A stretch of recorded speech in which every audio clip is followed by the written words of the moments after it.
Welcome to Low Key PD. In this video, we're going to explore how to create a Jamboard in Google Drive and at jamboard.google.com. There's two basic ways to create a Jamboard. The first way is to just navigate to jamboard.google.com. That will open up all of your Jamboards, or if you don't have any, it will just show this page, but pretty much blank aside from the menu options.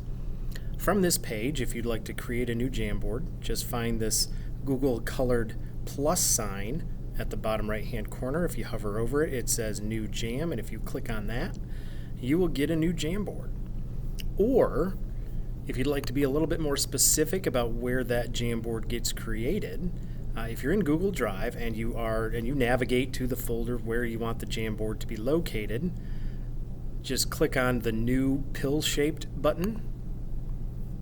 And it's probably going to be under More unless you use it a lot, but typically it's going to be under More.